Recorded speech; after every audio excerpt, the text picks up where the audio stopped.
Para la siguiente parte del recorrido vamos a hacer una serie de pruebas físicas, ¿está bien? Es decir, no son propiamente físicas. Solamente necesitamos comprobar que una serie de electrodos en su cerebro están funcionando a la perfección. Porque vamos a realizar sí, un poco de actividad física y no nos gustaría que se lastimara, ¿sí? Sí. Es decir, usted no se va a lastimar. Ya establecimos que en este espacio, pues, este cuerpo no es su cuerpo, ¿no? Y que asimismo ya establecimos que en este espacio el dolor, la agonía, la muerte, pues no pueden tener lugar, ¿no? Sin embargo, se sienten igual. No quisiéramos pasar por una experiencia de ese tipo con usted. Entonces vamos a comprobar que usted tiene una serie de capacidades que se supone que debería tener, ¿sí? Vamos a empezar por estirarnos como si estuviéramos despertando. Postece.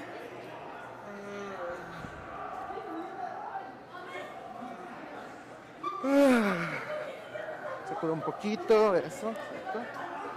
Vamos a empezar con un leve movimiento de cabeza, delicado. Todos los movimientos del cuerpo deben realizarse con mucha delicadeza, con cuidado del cuerpo. Vamos hacia el otro lado con la cabeza. Una vuelta. Y una más. Ahora vamos a tratar de alcanzar el piso con nuestras manos. Ay, lo más que se pueda, estirando las piernas y regresamos. Giramos hacia el frente y volvemos a ir para abajo. Estiramos un poco más, que nos duela un poquito y regresamos. Ahí está, muy bien. Por última vez vamos hacia abajo, nos estiramos. Llegamos un poco más lejos y vamos para arriba. Llevamos la rodilla derecha hacia el pecho. La izquierda hacia el pecho. Unos leves tironcitos por detrás. Derecha. Izquierda. Por último, un leve movimiento de cadera. Amplio, amplio, amplio. Hacia el otro lado, exactamente. Estamos listos. Tome sus cosas. Vamos a abordar este vehículo.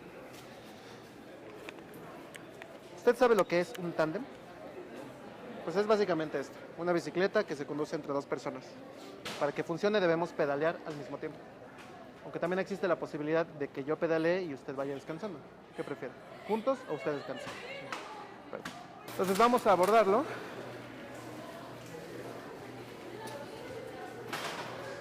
La dinámica es más o menos la siguiente. La seguridad ante todo, ¿no? Vamos a colocarnos nuestro casco.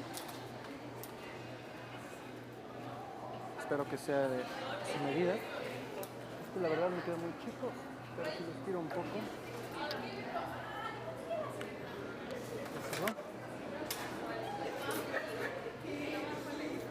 Vamos a hacer algunas pruebas porque no siempre sale la primera. ¿Está bien?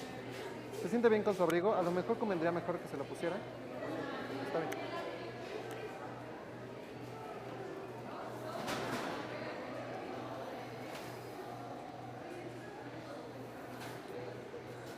¿Listo? Vamos a instalar esta parte de acá. Suba. Y coloca las dos piernas, exacto. Ahora subo yo. A la cuenta de 3 empezamos a pedalear. ¿Está bien?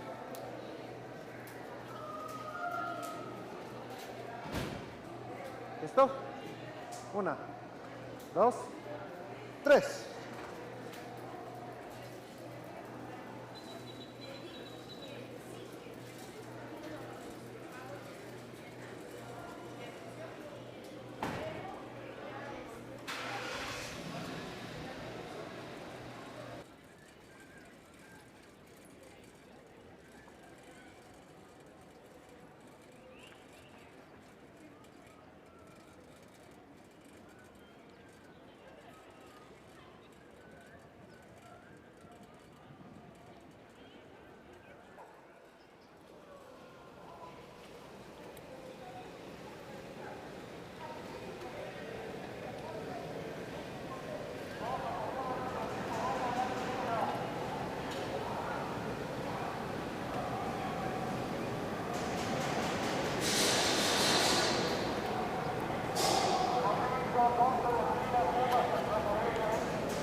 das cuenta, pues fue recién, o sea, no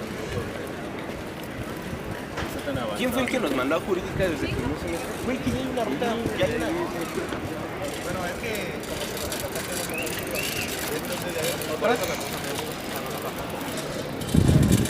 Bienvenido al servicio motorizado de paseos virtuales de Google Touring. Esperamos que su experiencia con nosotros sea magnífica. Vamos a tratar de circular bajo las más estrictas medidas de seguridad. Nos da mucho gusto que usted nos haya escogido como guías de su experiencia virtual por Ciudad Universitaria, la cual fue durante mucho tiempo la institución académica más importante de México. En esta ocasión, daremos un paseo por la ciudad deportiva del campus central de la Ciudad Universitaria. En este paseo podremos ver a la izquierda la silueta de la Torre 2 de Aquí graba a la Humanidades, izquierda. edificio diseñado por Torre Raúl de Cacho, Humanidades, luego el blanco, Eugenio Pichard y Félix Sánchez Bailón. luego el mural de Chávez Morado. Este edificio albergó durante mucho tiempo la Facultad de Ciencias y ahora está dedicado a alojar distintos institutos de investigación en humanidades como el Centro de Investigaciones sobre América Latina y el Caribe o el Programa Universitario de Estudios de Género, Institutos de Avanzada. A sus pies y coronando el auditorio, nos encontramos con uno de los murales de José Chávez Morado, cuyo nombre es La Conquista de la Energía, en el cual el artista quiso plasmar el significativo progreso alcanzado por la humanidad en el momento en el que descubrió el uso del fuego, que en este mural representa la ciencia y el razonamiento. Ahora, igualmente a la izquierda, podemos ver el edificio conocido como el Tren Chocado, el cual aloja la unidad de posgrado de la Facultad de Arquitectura y el Centro de Investigaciones de Diseño Industrial. A la derecha, podremos ver erguirse la Facultad de Ingeniería.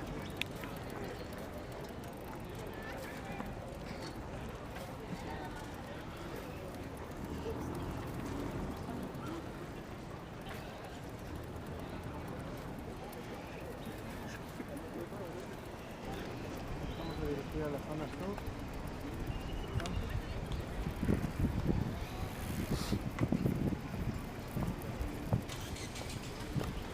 Vamos a pasar por un pasillo en el que está... Ahora nos estamos adentrando de lleno en el sector sur del campus central. Estamos recorriendo un pequeño pasillo entre la Facultad de Ingeniería y el Centro de Enseñanza de Lenguas Extranjeras, el CELE. La ingeniería se desarrolló en México, impulsada sobre todo por la abundante industria minera, la cual, durante la colonia, supuso el enriquecimiento de los conquistadores y fue la principal fuente de su codicia. La Escuela Nacional de Ingeniería estuvo ubicada durante muchos años en el Palacio de Minería, diseñado por Manuel Tolsá, y que hoy en día representa una de las comunidades de más abolengo en la UNAM, con ingenieros tan eminentes como Javier Barro Sierra, Eberto Castillo, Vicente Leñero, Cuauhtémoc Cárdenas Solórzano y Carlos Cuauhtémoc Sánchez. El Centro de Enseñanza de Lenguas Extranjeras, a su vez, viene a representar la necesidad de estar actualizados y danzar al son de la globalización, la cual, en el año 2016, es la principal forma de vida. En 2016, el 50% de los estudiantes saben inglés y el 100% de los que se gradúen tienen que pasar por un examen de comprensión básica de este idioma. En este centro, los estudiantes pueden aprender chino, ruso, alemán y náhuatl como lenguas extranjeras. A la derecha tenemos las instalaciones oficiales del equipo de primera división del fútbol americano Pumas CU, actual versión del equipo de la universidad, y sede del deporte que durante la primera mitad del siglo XX fue el más popular entre la afición mexicana, junto con el box. El legendario equipo de Pumas CU fue el equipo dominante de toda la etapa dorada del fútbol americano, ganando muchos campeonatos y produciendo un número tan abultado de seguidores que cuando se proyectó la construcción de Ciudad Universitaria, el único elemento que está presente en todos los proyectos es un estadio de fútbol americano. Al día de su inauguración, los Pumas le dieron la vuelta al clásico contra los Burros del Politécnico en el último minuto de juego, resultando un carnaval generalizado. Se calcula una entrada de 90,000 espectadores, aun cuando el estadio fue construido para albergar únicamente 63,000. Es así como entramos de lleno en el espacio conocido como Zona Deportiva, el espacio asignado a la práctica del deporte en CU, el cual asciende al 50% del proyecto original. Nos habla de la manera en que durante mucho tiempo se impulsó el deporte como el futuro de las generaciones, inseparable del ingenio científico y el espíritu humanista. Podemos ver levantarse frente a nosotros las ceremoniosas estructuras destinadas a servir como frontones. 5 frontones ordenados con el ritmo cósmico de la serranía de las calderas. Así se expresó el escritor Fernando Benítez con respecto a las canchas que para ese deporte estaban construyendo a principios de los años 50 del siglo XX como parte del gran conjunto arquitectónico de la naciente Ciudad Universitaria de México. Dada su originalidad y funcionalidad, en su momento, estas obras fueron uno de los asientos más celebrados dentro de la historia de la creación de CU. En su construcción se utilizó la piedra volcánica del Pedregal de San Ángel, mientras que para el diseño se optó por la forma de pirámide truncada para los muros envolventes, remembranza directa no solo de la estética del Teotihuacán, sino esencialmente del ancestral juego de pelota. Por el material utilizado, por ser síntesis, abstracción y por la armónica manera en la que se incorporan al paisaje estos frontones, también formaron parte de ese gran movimiento de integración plástica que tanto buscaron promover en sus obras los creadores mexicanos del pasado siglo. En la actualidad, los frontones de Ciudad Universitaria aún conservan su monumentalidad y airosa presencia dentro del espacio deportivo y son usados diariamente por cientos de jóvenes gustosos de practicar ese deporte. No son inmunes a las alteraciones arquitectónicas, ni a los grafitis, ni a la hierba que nace y repta por los muros inclinados, pero al igual que las pirámides prehispánicas, pareciera que fueron construidos para desafiar el tiempo. Y hablando de hierba, a nuestra izquierda podemos ver, aunque no debemos ver con tanto detenimiento para no meternos en problemas, un curioso fenómeno teniendo lugar. Una zona de tolerancia para la venta de estupefacientes se ha dado lugar en esta zona deportiva. Como puede ver, una serie de personajes no blancos o no blanqueados ha invadido las canchas y venden droga. El rumor dice que fueron reunidos aquí por las mismas autoridades universitarias para mantenerlos controlados. ¿Verdad? ¿Mentira? ¿Quién puede saberlo? El caso es que aquí está instalado una especie de tianguis al que acuden universitarios de todas las facultades y aún de todas las universidades del Distrito Federal. Se dice por la calidad del producto y la amabilidad de los vendedores. Más adelante podemos ver más áreas deportivas, canchas de fútbol, canchas de tenis. De este lado, y lejos de los morenos narcotraficantes, está más tranquilo, más agradable, sin imágenes de subdesarrollo, como a los universitarios les gusta sentirse.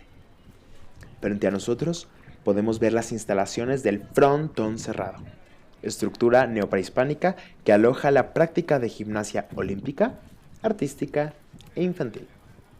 A la izquierda tenemos las instalaciones del anexo de ingeniería y se divisan los primeros sectores del paraje conocido como Camino Verde. El camino que une la zona académica con la zona deportiva es conocida como el Camino Verde. Es un espacio en el que expresiones sexuales alternativas han encontrado lugar, ya que en los tiempos en los que la UNAM se construyó, lo diferente a la heterosexualidad estaba prohibido, no se destinó un espacio específico para prácticas no heterosexuales, siendo los múltiples jardines escondidos entre los edificios las zonas tomadas, digamos más bien, arrebatadas al sistema para poder ejercer prácticas sexuales diversas. Fue muy común durante mucho tiempo aludir al Camino Verde como el espacio en el que la homosexualidad era ejercida, y era curioso como homosexual encontrarse en este espacio a académicos e incluso funcionarios disfrutando de los bienes que sin querer, incluso a su pesar, la autonomía universitaria proporcionó a los universitarios. Podemos ver del lado izquierdo las instalaciones del estadio Roberto Tapatío Méndez, el histórico Tapa, coach de los Pumas durante 18 años y campeón de la Liga de Fútbol Americano en 9 de ellos, toda una leyenda. Este estadio es la segunda estructura más grande de Ciudad Universitaria, solo después del Estadio Olímpico. En esta parte, a la izquierda, es uno de los principales puntos de contacto entre homosexuales. Podemos ver casi todos los que nos encontremos por aquí seguramente son homosexuales disimulando, o dirigiéndose, o proviniendo de algún tipo de encuentro homoerótico o experimentación sexual. A la derecha podemos ver dos campos de deporte popularizado conocido como tochito, que es una apropiación femenina del fútbol americano. Aquí generalmente se pueden ver a las mujeres practicando algo como el fútbol americano, pero con prendas pequeñas y provocativas. Este deporte, que en un principio nació como un entretenimiento visual para los hombres, se ha vuelto en 2016 un vehículo de empoderamiento de las féminas, por medio del cual han experimentado un acercamiento corporal totalmente diferente al consensuado. Comenzamos la última parte de nuestro recorrido. A la izquierda podemos ver las instalaciones del Kinder Universitario, un lugar en el que las trabajadoras de Ciudad Universitaria puedan depositar a sus hijos para no ver interrumpida su labor en esta eminente casa de estudios. Si usted pregunta si un estudiante puede hacer uso de este kinder para sus hijos, la respuesta es no. Porque como vimos al principio, la maternidad temprana y la vida académica son dos cosas que en 2016 no se pueden juntar y son mal vistas. Nos acercamos al final de nuestro recorrido por la zona deportiva. Esperamos que haya sido de su entero agrado y que podamos encontrarnos nuevamente. Un saludo afectuoso.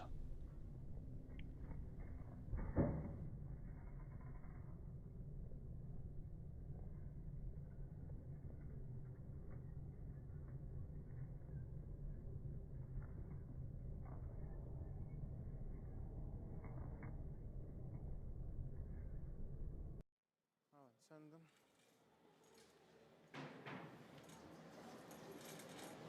Vamos.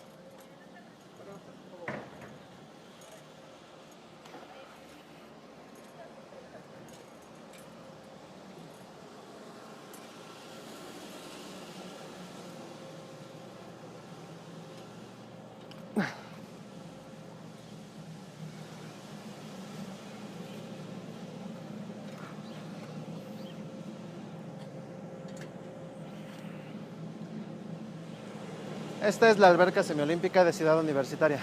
Aquí nos vamos a dividir por un momento. Por favor, entre y siéntese en las gradas. Ahí va a haber un aparato como este para que usted lo pueda usar. En el momento en el que se siente, lo activa de esta manera.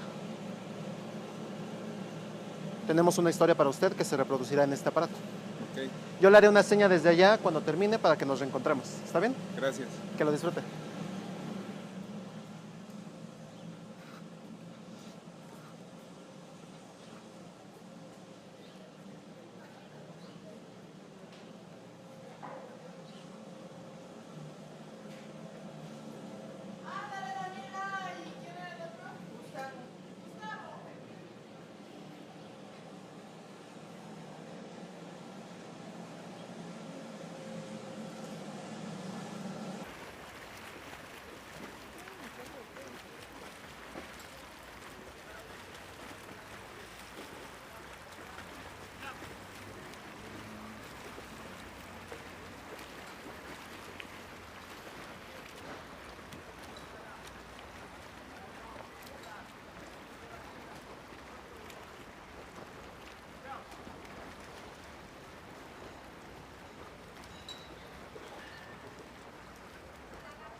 La UNAM está constituida por una agradable comunidad, ¿no cree? Heterogénea, variada, llena de contrastes. Hay un asunto particular que no quisiera pasar por alto, pero que también necesito abordar delicadamente, pues no me gustaría ser malinterpretado. ¿Usted justifica la presencia de los narcotraficantes en Ciudad Universitaria? Es una pregunta pertinente. A Google no le interesan tanto sus pronunciamientos, tan solo en la medida en que puedan convertirse en estadística de consumo que puedan vender a las transnacionales. Pero a mí me interesa mucho saber, a profundidad, ¿qué opina usted de las drogas, de la violencia en México, la impunidad y la administración, desde el gobierno, de las formas de expresión de la violencia pactando con el crimen organizado? ¿Qué opina de la criminalización del consumo y el comercio de ciertas sustancias? ¿Y de otras, como el tabaco y el alcohol? ¿Y del azúcar y las harinas blancas? Estas eran preguntas complicadas en 2016. Nadie sabe muy bien qué fue primero, el tráfico de drogas o la prohibición de su comercialización.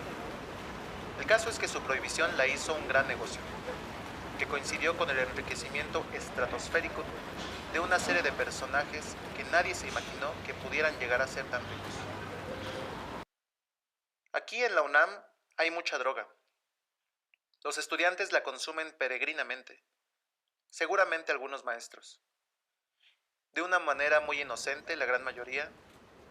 Otros están habituados, otros son adictos, y el negocio está regulado. Siempre y cuando no haya violencia, aquella zona que visitamos funciona como zona de tolerancia.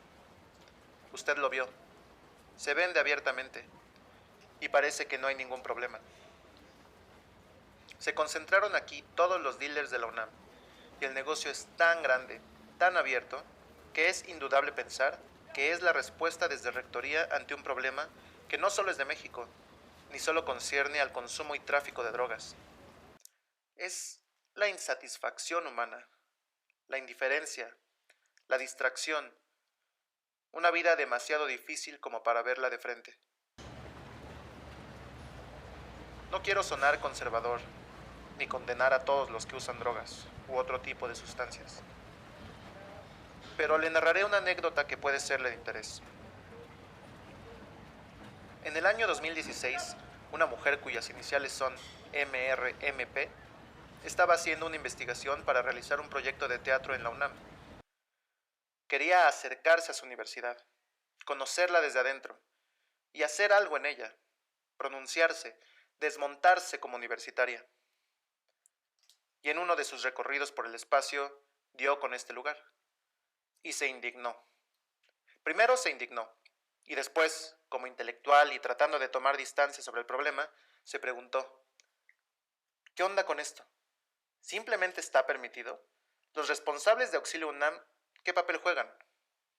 Y se acercó a una patrulla de Auxilio UNAM y les preguntó si sabían y qué hacían al respecto, y ellos le dijeron que no era cierto, que ahí no se vendía droga, pero que si seguía preguntando se iba a llevar un susto. Así dijeron, mejor no te metas en esas cosas. En buena onda, en un tono casi amable, pero severo. Ella no supo qué contestar y les dio las gracias. Después comentó la anécdota con su grupo de trabajo y sus compañeros le dijeron que tuviera cuidado, que los de Auxilio UNAM no estaban armados, no son policías, y que en la UNAM no hay medidas para tratar adecuadamente un crimen o para contener una manifestación de violencia generalizada. Todos los crímenes primero se valoraban en el jurídico, en el cual el máximo castigo es ser expulsado de la UNAM. Y si no eres de la UNAM, es muy difícil llegar hasta la delegación Coyoacán, que es finalmente la instancia en la que se reportan asaltos, violaciones o asesinatos, delitos graves dentro de la universidad. La ciudad universitaria en realidad es un espacio muy inseguro. Ella no lo podía creer. No podía dormir. De repente, pensó que si su obra no hablaba de este tema que le estoy diciendo, entonces no iba a hablar de la verdad, de los problemas que verdaderamente vienen incluidos en el tipo de autonomía que la UNAM detenta. Unos días después, la idea de que la obra que estaba haciendo no solo debía incluir el cuestionamiento de esta situación, sino que tenía que incluir, decididamente, sin la posibilidad de evadirlo, un gesto de reflexiva pero efectivísima intervención artística, tan poderoso como apretar el botón de auxilio y denunciar a los dealers ante el sistema de seguridad representado por las patrullas de Auxilio UNAM, fue indudable. Es decir, se decidió a desoír la amenaza de los encubridores y exponerse como lo haría cualquier persona ingenua que pensara que los narcos y la justicia no estaban coludidos. Sus compañeros trataron de detenerla. No vale la pena, dijeron. Se pusieron tan necios que ella tuvo que asegurarles que no iba a ser este performance radical, y que en cambio iba a ser una escena en la que narrara toda la situación como si fuera una ficción. Una escena que se escuchara en una grabación y que acabaría con un gesto radical pero simbólico. Por ejemplo, un clavado desde la plataforma de 10 metros en la alberca semiolímpica. Los compañeros le creyeron, pero un día que estuvo sola, se armó de valor y apretó el botón. Al principio pareció que no funcionaba, pero después se escuchó una voz. Auxilio UNAM, ¿cuál es su emergencia? Y ella titubeante dijo, quiero denunciar a unos jóvenes que no parecen universitarios y que están vendiendo droga junto a los frontones.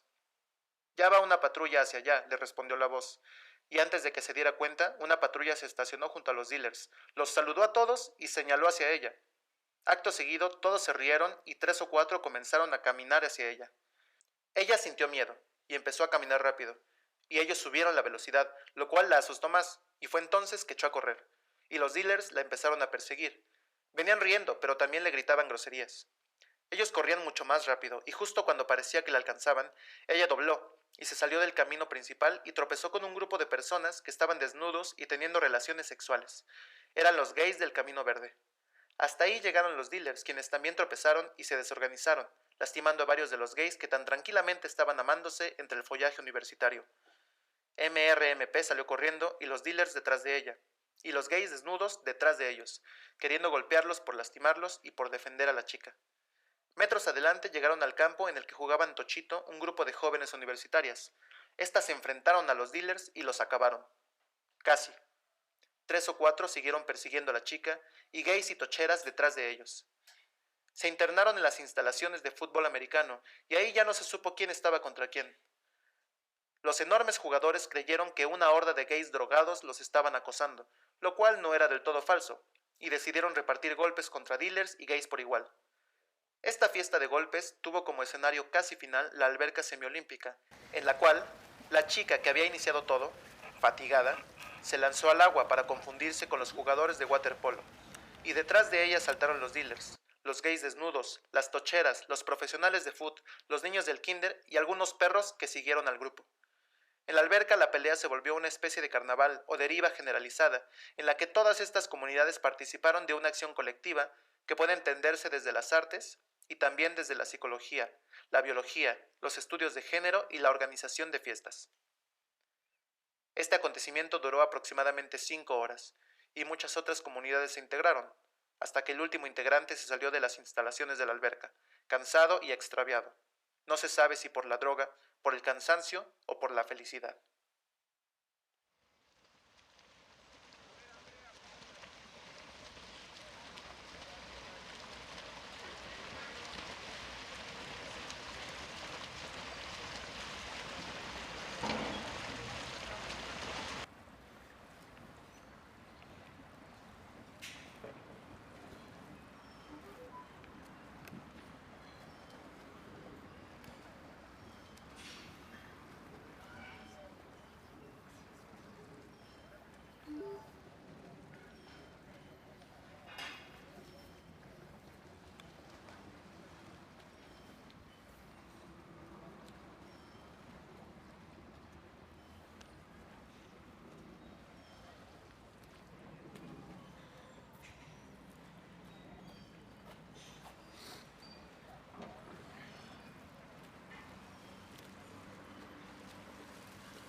Nos referimos al poder de un solo acto, a la serie de consecuencias en cadena que un solo acto puede desencadenar.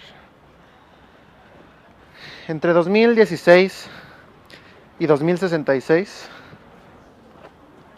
muchas cosas han pasado. Muchos actos han desencadenado una serie de consecuencias. Usted podrá saber de ellas más adelante.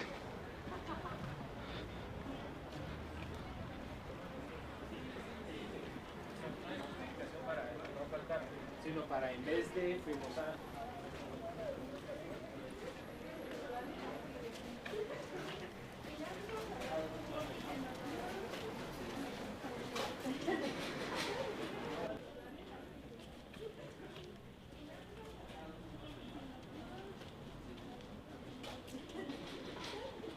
Este es uno de mis puntos de vista favorito del campus.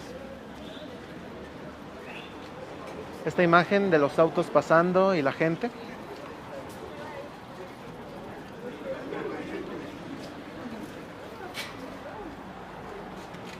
Me hace sentir cierta nostalgia por el pasado que me toca contarle.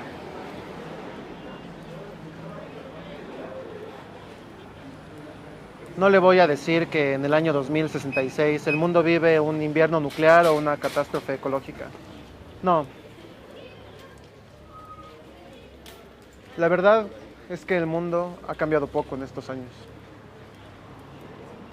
Es algo así como esto, pero inalcanzable, intangible.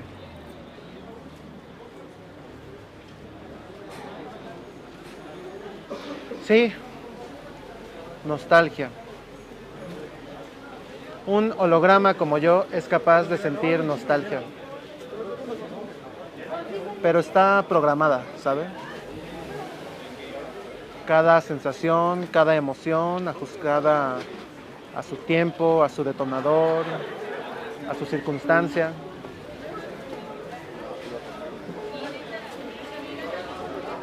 Este momento, por ejemplo.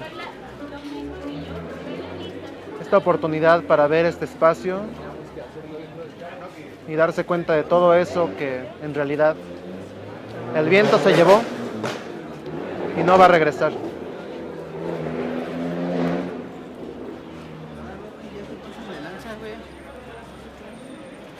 Sí, yo soy capaz de sentir nostalgia. O por lo menos puedo replicar la serie de gestos que la pueden hacer a usted sentir que yo siento nostalgia. Uno creería que algo tan sutil como una emoción con respecto a sus detonadores, a sus causas, a la forma en la que se expresa, es incalculable, ¿no? Que cuando hablamos de los gestos, las formas de mirar, de caminar de las personas, en ese momento estamos ante lo irrepresentable, ¿no? Que es algo que nadie podría atrapar y replicar. La verdad es que no. Hay un algoritmo que lo soluciona. Es más o menos así. A un número infinito de variables le corresponde un número infinito de consecuencias. Es así de sencillo. Los ingenieros de Google se tardaron muchísimo tiempo en descubrir esa fórmula tan sencilla. Si tú quieres un sistema de variables infinitas, tienes que liberarlas, dejarlas interactuar. Es algo así como, digamos, el pensamiento de Dios al liberar a Adán y Eva del paraíso, ¿no? Que sea lo que tenga que ser. La cuestión es que hoy en día estamos aquí, nos hemos encontrado en este espacio. Y si nadie lo estuviera repitiendo todo el tiempo como yo, juraríamos que somos autónomos. Ahora que, con respecto al relato histórico que acabamos de ver, esta cuestión es dudable, ¿no?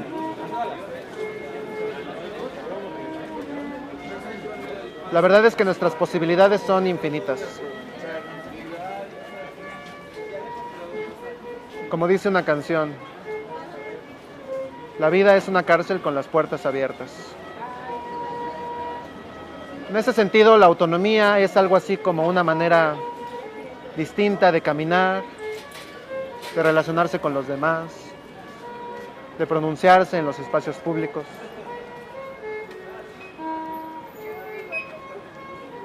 Es una posición personal. ¿Tiene hambre? Vamos. Sí.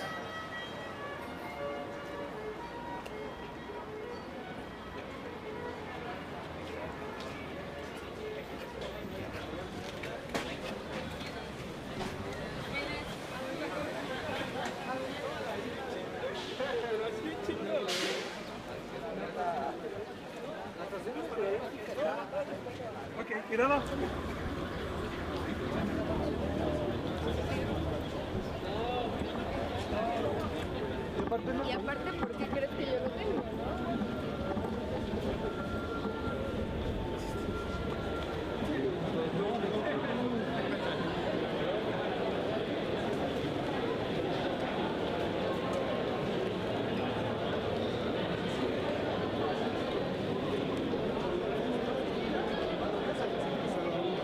Es lo que dijo ayer.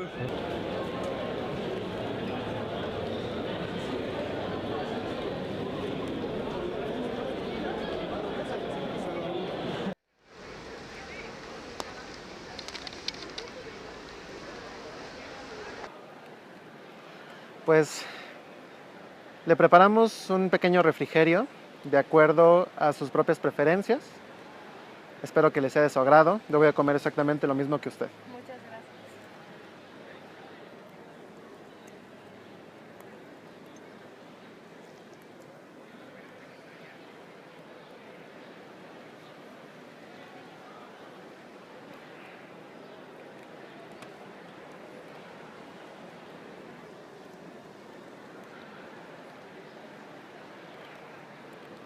¿Está bien hecho?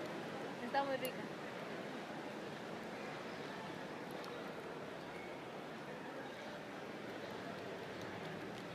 ¿La experiencia del sabor es satisfactoria? Sí. ¿Sí?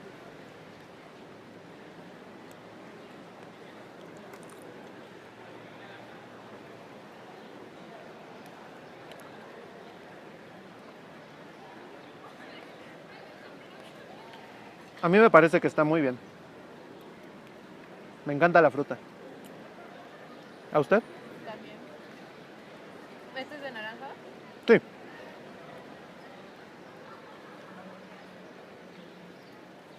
¿Usted come lácteos? Sí. ¿Carne?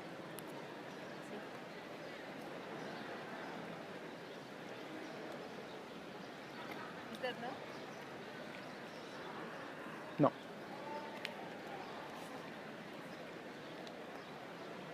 Es muy curioso. A la luz del paso del tiempo, es muy probable que estas cosas usted ya no las coma en el año 2066.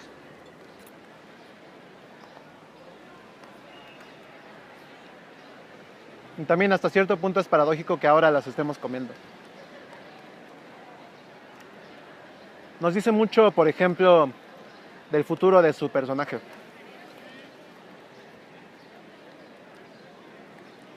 ¿A usted le interesaría saber qué es lo que le pasó a Sara, 23 años, estudiante de teatro, oriunda de la Ciudad de México? ¿Le gustaría saber qué le pasó en el futuro? Sí, claro.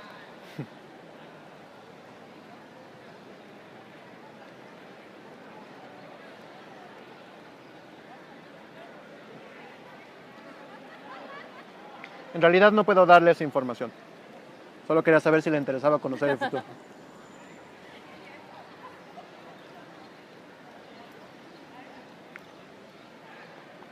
Solo puedo decirle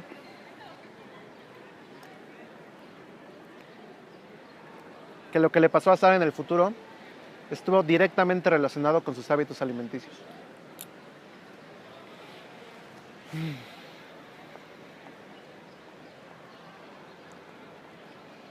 De verdad que es agradable. Cada vez nos tomamos menos tiempo para comer adecuadamente, ¿no cree? Definitivamente. No se lo voy a negar. Cada que me despido de un nuevo usuario, siento un poco de tristeza.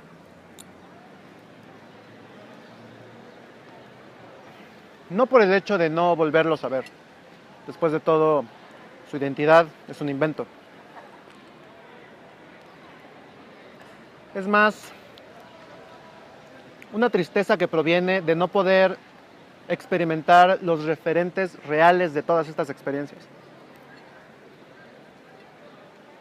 El sabor, la sensación de la lluvia caer. Yo no sé cómo se sienten.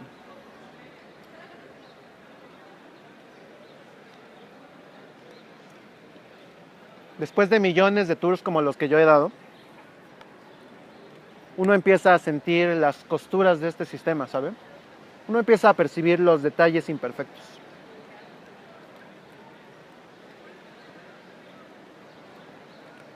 Usted no podría percibirlos, a menos que yo se los mostrara.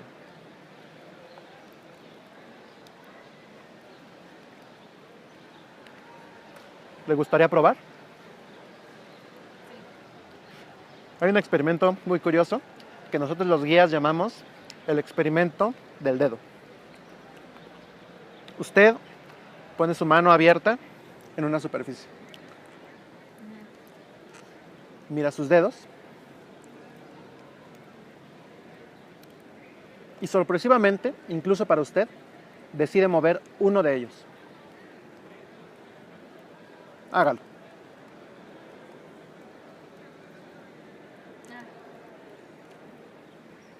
¿Nota eso?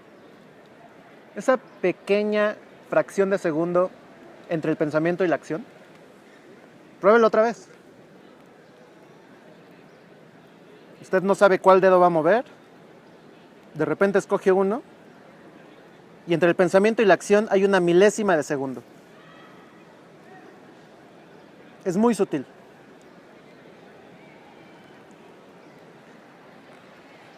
Eso es Google. No es el algoritmo funcionando.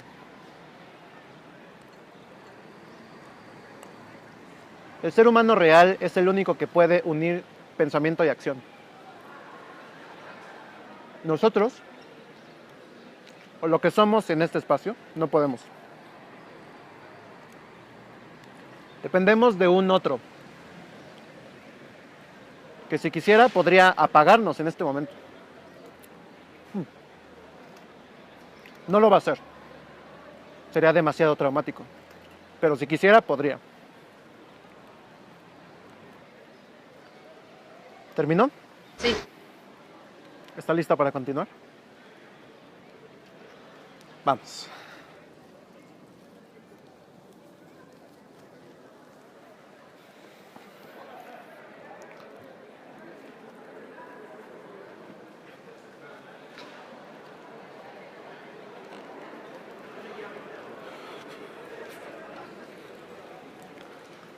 ¿Puede por favor decirme qué es esto? Es una cápsula del tiempo. ¿Qué? ¿Una cápsula del tiempo? Sí, ¿Y qué resguarda? pues el futuro de la civilización, no sé. ¿Usted sabe de qué tiempo estamos hablando? ¿Qué tiempo encapsula esta cápsula? No, fue creada en el 2010, pero no sé. ¿Y cuándo se va a abrir? En el 2060. Con la narración de la anécdota de la apertura de la cápsula del tiempo, comenzamos la tercera y última parte de nuestro recorrido. La primera parte fue desde que nos encontramos hasta el momento en el que nos subimos al tándem. La segunda parte fue toda la larga narración del botonazo. La tercera parte comienza aquí y se llama Ciudad Universitaria, Ciudad Jardín. Lo que pasó es lo siguiente. Venga.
La historia es la siguiente.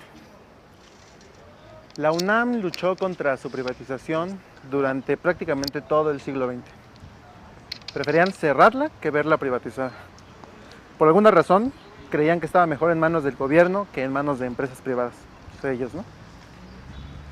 Pero nadie se imaginó lo que iba a ocurrir después. Google fue mapeando todo, ¿no? Google mapeó todo. Y lo que nadie pensó que pudiera afectar a nadie, en realidad resultó ser muy grave. Porque Google cobra por las experiencias virtuales. No cobra mucho, pero sí cobra. Y de pronto, ingresar a la UNAM, gran epopeya de muchos, dejó de serlo para la gran mayoría que no podían hacer su examen y quedarse en la UNAM, pero sí podían pagar por una experiencia virtual en la que ellos eran estudiantes de la UNAM.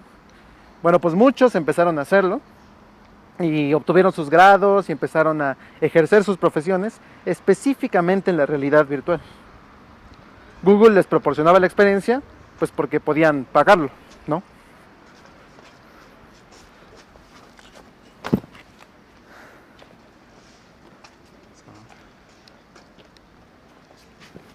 Los activistas se quedaron estupefactos. La UNAM había sido privatizada. Y no por los afanes voraces de las personas que ya conocemos, sino porque nadie se pudo imaginar a qué grado iba a llegar el gran éxodo hacia la realidad virtual. La gran mierda.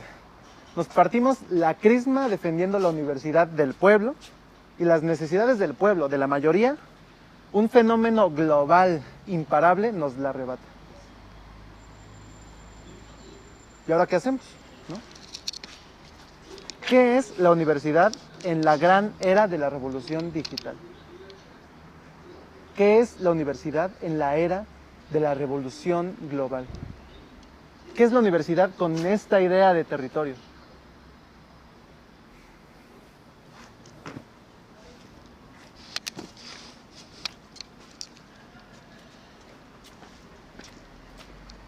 ¿Qué vamos a hacer ahora con todas estas ruinas?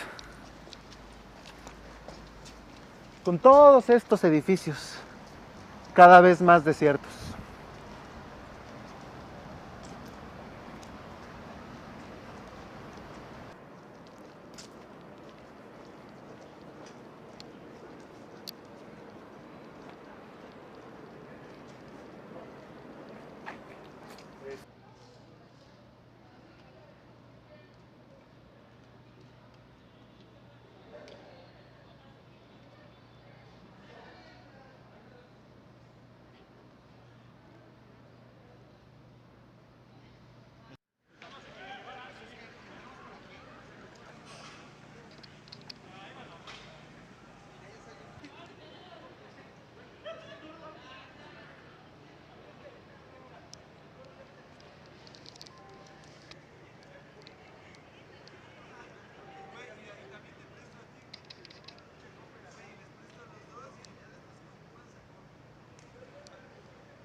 ¿No?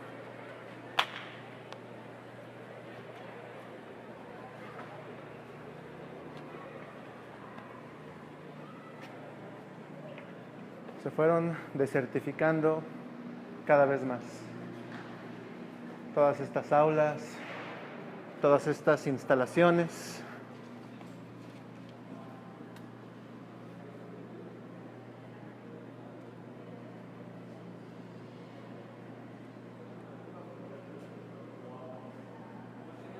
Y la flora y la fauna comenzaron a florecer.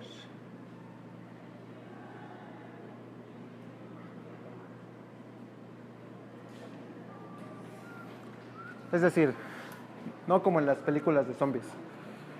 La flora y la fauna en Ciudad Universitaria están protegidos desde 1970, fecha en la que a las 700 hectáreas originales se agregaron 900 hectáreas más, de las cuales 500 quedaron como una reserva ecológica. Así que en el año 2040, la ciudad, que había sido diseñada según el formato de ciudad jardín, comenzó a florecer. Unos cuantos aferrados se quedaron, resistieron. No les interesaba para nada la realidad virtual. Todas esas personas que ya en el año 2016 habían invertido el uso de este espacio, realizando entrenamientos, prácticas deportivas, aprendiendo a bailar, aprendiendo a pararse de manos. Es curioso, pero en la época de la gran fuga hacia la realidad virtual, reunirse a jugar fútbol es todo un acto de resistencia. El rector, el consejo universitario, todos los altos dignatarios se mudaron a la realidad virtual. Decidieron defender la autonomía pactando con Google, así como pactaron con los narcotraficantes, así como pactaron con la burocracia, y así como pactaron con el presidencialismo durante todo el siglo XX. El asunto es que aquí ya no mandaba nadie, ¿no? Pero las granjas de veterinaria y el jardín botánico seguían funcionando. Funcionaba. La cuestión es que el pasto, aún en las condiciones más difíciles, tiende a crecer, ¿sabe? Así que aquí, incluso en este rugoso pedregal, estaban todas las condiciones para que se regenerara el ecosistema. Algunas personas empezaron a reunirse en las aulas, en las pocas que quedaban, y empezaron a ponerse esto como objetivo, ¿no? ¿Cómo hacer que este espacio se volviera autosustentable? Que desafortunadamente en un principio es una pregunta por cómo ser humano y no depredar el ambiente, ¿no? Bueno, pues su problema era tan objetivo que lo solucionaron relativamente rápido, en aproximadamente 5 años. Asimismo, se integró otro grupo de trabajo que se autonombró el grupo Nikola Tesla, que decidió, bajo sus propios principios de autodeterminación, solucionar los problemas de energía dentro de la ciudad jardín, que fue la ciudad que quedó cuando la UNAM se mudó a la realidad virtual. Los del grupo Nikola Tesla trabajaban en esa área ajardinada. Instalaron ahí sus laboratorios y adoptaron un estilo de trabajo que hoy en día interpretaríamos como una especie de coreografía o como una danza. Y decidieron también, bajo su propio principio de autodeterminación, trabajar siempre desnudos. Los médicos abandonaron sus batas y sus prácticas anquilosadas y empezaron a curar con juegos y dinámicas físicas, que aprendieron, la mayor parte de ellos, de un taller de teatro que vino a darse aquí en el año 2016. Ahí, gente de teatro, sumada a unos cuantos médicos bastante progresistas, quisieron, en principio, crear un taller que fuera una crítica institucional a las medidas de la facultad. Pero la verdad es que muy pronto se transformó y se volvió más bien una serie de performances interminables que cambiaron radicalmente la idea de salud, la idea de cuerpo, la idea de muerte, ¿no? Todos estos elementos comenzaron a verse como un solo sistema integrado y no como problemas aislados. En este solo sistema integrado, modificar un solo elemento del estado de ánimo, incluso de las creencias, podía conducir a la salud. En este espacio, en la ciudad jardín, no entraba ni un solo gansito. No entraba ni un solo cigarro. Nadie tomaba refresco, nadie veía televisión, nadie usaba carro, pues porque vivían aquí, ¿no? Los arquitectos se pusieron a trabajar e hicieron lo posible por lograr el sueño de Luis Barragán. Vivir entre árboles y corrientes de agua, que la lluvia alimente los canales, que la luz se cuele en los entresijos de los volúmenes arquitectónicos. Sí. Realmente aquí se vivía muy bien. Bueno, para los que habían decidido quedarse en un principio, ¿no? O para los que aceptaron venir hacia acá. La verdad es que no era nada sencillo tomar esa decisión. La gente, la mayor parte del tiempo, vivía conectada. Conectados hacían sus tareas, conectados hacían su súper, conectados obtenían sus grados, ejercían sus profesiones, no salían de su casa, no tenían hijos. Mientras tanto, aquí, en la ciudad de Jardín, la gente sigue viviendo, existiendo, es feliz, tiene hijos, tiene mascotas, pero casi nadie lo sabe realmente. Casi nadie se atreve a desconectarse y venir. Las calles fuera de la ciudad de Jardín están prácticamente desiertas. Todo sigue funcionando, los semáforos, los cajeros automáticos, pero ver una persona caminando afuera es verdaderamente excepcional. Incluso el gobierno se mudó a la realidad virtual y dejó de ejercer su poder sobre este tipo de espacios. Entonces, pues eso condujo a que otorgaran concretamente una autonomía. Y bajo ese principio dejó de ejercer su poder sobre este territorio.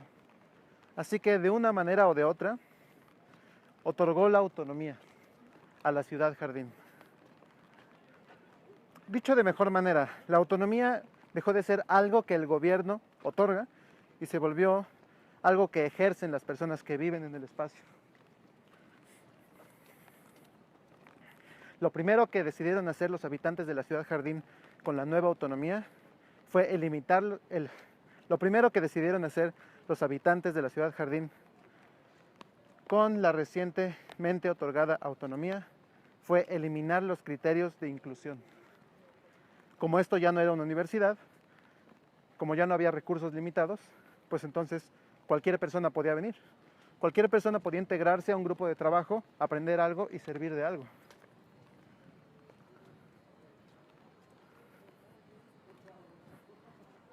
El único requisito para ello era ser valiente. después de todo, en la realidad real, las consecuencias de las variables, de las combinaciones, de los efectos, de todas las cosas que pueden pasar, son infinitas. Mientras tanto, en las experiencias virtuales, el límite es la insatisfacción. Si una persona no está contenta con su experiencia virtual, pues simplemente puede cortarla y ya. En la realidad real, aquí en la ciudad de Jardín, la gente vive, muere. Allá, en la realidad virtual, se es protagonista de una película perfecta. Hasta que el dinero o la vida se apaga. La gente muere conectada. Los familiares se desconectan.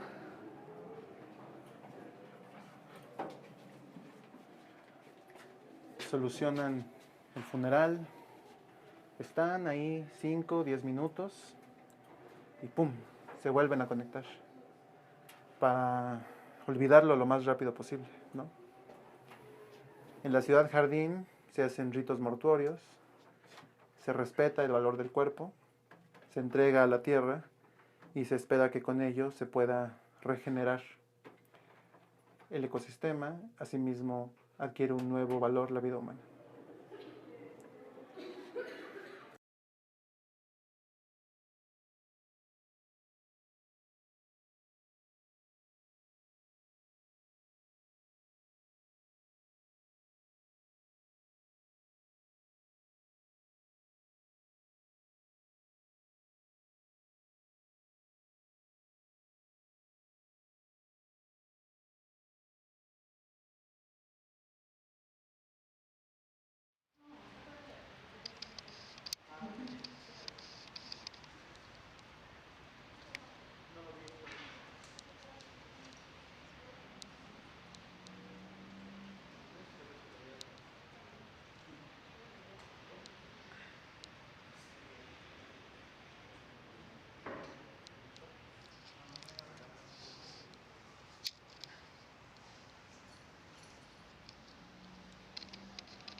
Voy.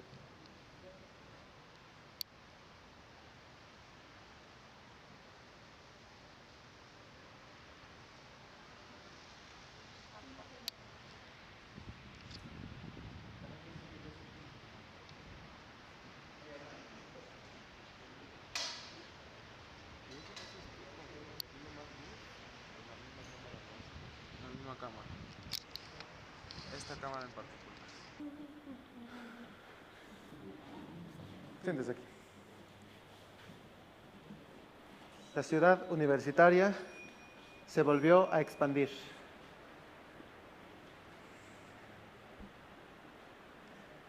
Habitantes pobres de Copilco, que no podían conectarse tanto como la clase media, solicitaron ayuda a la ciudad jardín con sus problemas de seguridad. Entonces, los de la ciudad jardín les ayudaron a formar unos comités interdisciplinarios que acabaron con el problema relativamente pronto. Lo mismo pasó con el de servicios básicos, con sus problemas de trabajo, y el nivel de vida subió bastante. Después de esto, Copilco comenzó a vivir la forma de vida autónomo, bajo el auspicio y más o menos con el mismo acuerdo que la ciudad jardín. Las autoridades no pusieron un pero porque el Copilco real no fue mencionado. Quédense con su pedazo de tierra que a nadie le interesa, dijeron. Después fue todo Santo Domingo, después todo Coyoacán, después se anexó Xochimilco, Milpalta, Iztapalapa, las delegaciones con los mejores recursos naturales. Todo está realmente bien. Se puede vivir bastante bien en la ciudad jardín. Esto nos prueba que se puede vivir verdaderamente bien. Porque se puede vivir bien, conectado. Pero para vivir verdaderamente bien es necesario desconectarse, recuperar el amor y el cariño por el otro e incorporarse a un grupo de trabajo que ponga al colectivo en primer lugar. Así pasó en la Ciudad Jardín. Y de pronto el colectivo enunció un problema. Hay personas que por más que lo intenten, no se pueden desconectar. Simplemente es demasiado difícil ver la vida como es. Que la vida solamente es nacimiento, envejecimiento, enfermedad y muerte, eso prácticamente nadie lo puede aceptar. Por eso se conectan. Conectados viven para siempre. Por ellos, por ese tipo de personas, ¿qué podemos hacer? Decían en la Ciudad Jardín. Necesitamos pronunciarnos en Google, intervenir de alguna manera la señal de los recorridos virtuales y dejar un mensaje ahí para los visitantes. Un mensaje que tenga las palabras precisas. Usted se puede desconectar. Usted puede vivir en la vida real, ir a la Ciudad Jardín, incorporarse a un grupo de trabajo y ser feliz. Pues las investigaciones duraron muchísimo tiempo y no daban con la respuesta, hasta que en el año 2060 se abrió la cápsula del tiempo. Cuando la abrieron, lo que encontraron fue una bandera de los Pumas, unos videos donde más o menos la gente trataba de explicar cómo era la vida en el año 2010, y los mapas de edificación de Ciudad Universitaria realizados por Teodoro González de León y sus compañeros de escuela. Pues resulta que alguien en la Ciudad Jardín logró leer en esos mapas la forma de intervenir esta réplica. Entonces se pusieron a trabajar, se pusieron a rediseñar y lograron crear un mapa exactamente igual al que tiene Google Turing, pero diferente, para poder facilitar una intervención y una interrupción. Esa interrupción soy yo. Yo soy el encargado de decirle lo que nadie en Google le diría. Que en el año 2066 la UNAM se ha convertido en una ciudad jardín que sigue existiendo al sur de la Ciudad de México. Que es complicado vivir la vida como es, pero es la única que tenemos. Nada es lo suficientemente grave como para vivir conectados. La universidad por la que hemos viajado virtualmente está ahí para hacerla real, pero eso depende de cada uno de nosotros.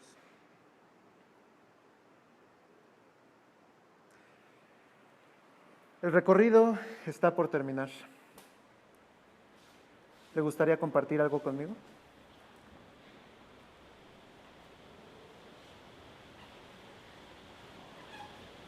Bueno, acerca de la experiencia, tal cual, ha sido muy motivador el hecho de cómo se vive o se aparenta vivir en esta realidad que me pinta como una realidad real a través de una realidad virtual. El hecho de que hemos dejado tantas cosas por querer limitarnos a existir en un mundo inexistente prácticamente, y ahora que me lo dice, me suena tan increíble el hecho de que existan más posibilidades que estar virtualmente conectado, el poder o tener la posibilidad de, lejos de tener 30 millones de posibilidades, ampliar esas 30 millones de posibilidades a algo más real, y que posiblemente ni siquiera podríamos tener en consideración o no tiene en consideración nadie más.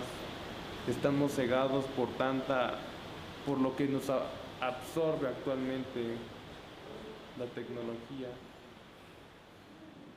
Son palabras muy valiosas para mí.